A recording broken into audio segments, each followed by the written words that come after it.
In his play Measure for Measure, Shakespeare wrote in 1603 a line that I think adequately sums up the reason so many of us fall short of what we are capable of becoming. He wrote, "Our doubts are traitors, and make us lose the good we oft might win by fearing to attempt."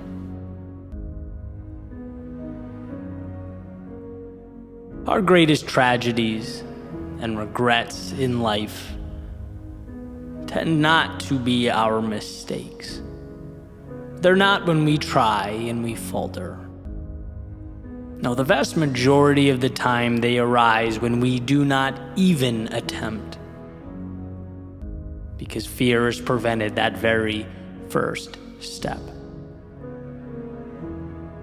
It's when we have that perpetual light shined on all that can go wrong, while the upside and the opportunity sits in the dark, just out of frame.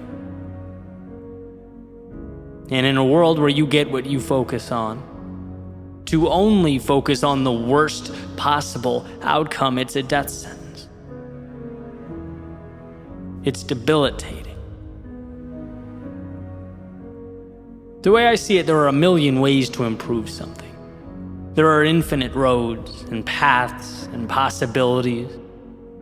None are certain, but what is? Here's the interesting thing, though. The only certainty, the only thing that is for sure, is that if you don't go, you will not arrive. One will never finish what they do not start.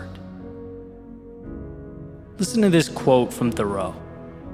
It's from his book Walden, which he wrote after about 2 years and 2 months of living in the woods by Walden Pond in Concord, Massachusetts.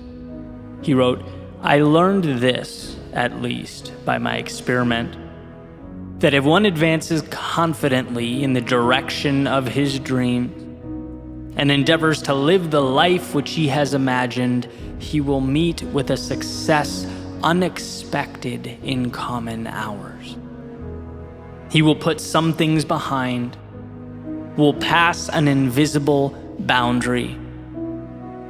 New, universal, and more liberal laws will begin to establish themselves around and within him. Or the old laws be expanded and interpreted in his favor in a more liberal sense."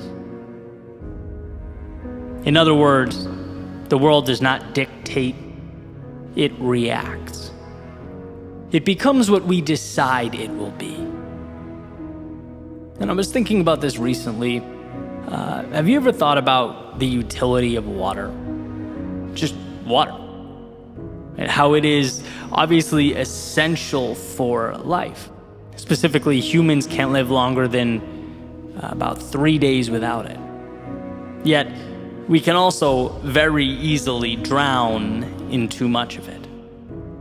The same thing that's required for life can easily take life away. It all depends on how it's being utilized.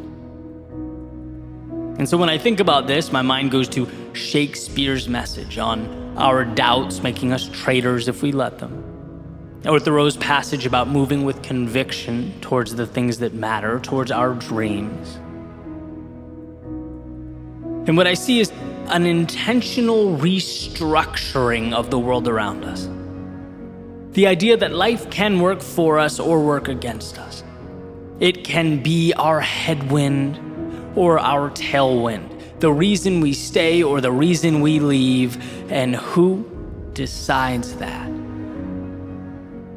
You. You decide that. I often think back to my first creative project once I took the entrepreneurial route years and years back.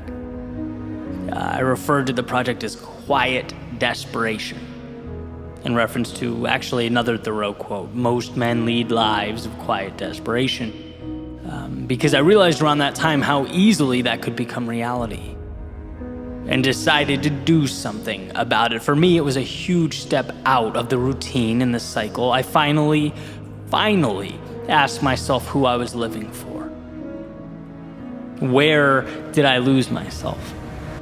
Or had I simply never bothered to find myself? And I don't know the answer to that, but I know at the time, if you asked me, Eddie, what are you truly excited about? Probably be a lot easier for me to tell you about the things I didn't like, I was afraid of, that I was unhappy with. That's what I saw, that's what I focused on, and that's the point. Until then, I was immersed in Thoreau's dreaded common hour thinking, and so used to it that I thought nothing of it. There was no next step or other side. And then I arrived at that moment I hope we all get to at some point. Realizing there's very little to lose and everything to gain. And it drives me crazy how hard we have to fight for this understanding. How much easier life would be if it was intuitive, but it's not. It's a journey, a muscle that must be built, and so we must build. We have to prove to ourselves that what's big and intimidating can be broken down. That what we visualize can materialize. That will always be true. But we need to make ourselves believe it. Identity is scripted, confidence is earned, not once, but every day. And we must understand the pain associated with staying far exceeds the pain associated with moving towards our dreams. The former is destructive and the latter is what we need. They are not the same. So being as we choose what we see, how about a commitment? Not a commitment to be perfect, not a commitment to have all the answers or avoid mistakes. No, how about a commitment to allow ourselves the courage to be imperfect? A commitment to go when we don't have the answers. A commitment to see mistakes as a necessity instead of a catastrophe. In this world of subjectivity, make sure that movie playing in your head illuminates the opportunity, not the loss.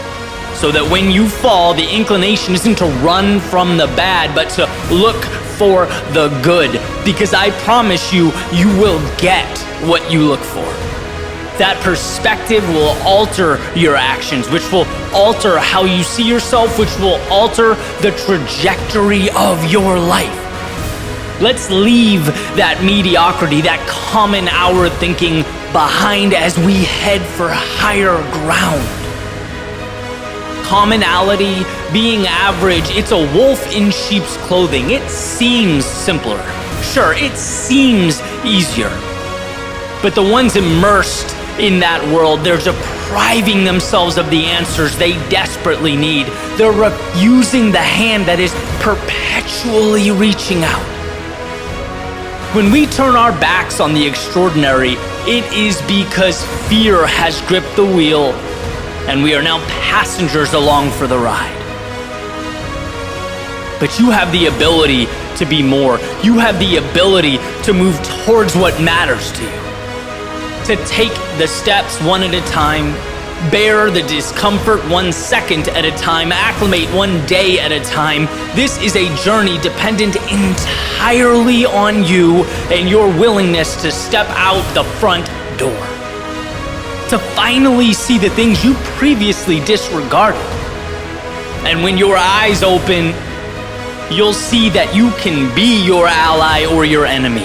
This can be the beginning of a new chapter or the continuation of a current one. This is your story.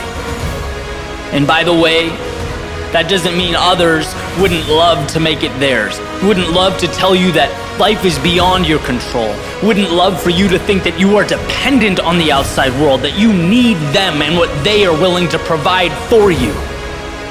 But no, this is about you. Understanding that the first step starts with you, your decision, that your autonomy is a strength and a chance to begin again. Change the way you think, and what you get changes. It's not magic, but practical evolution.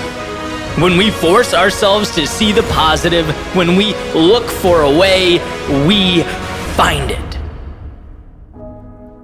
That's reality changing because you decided that it should.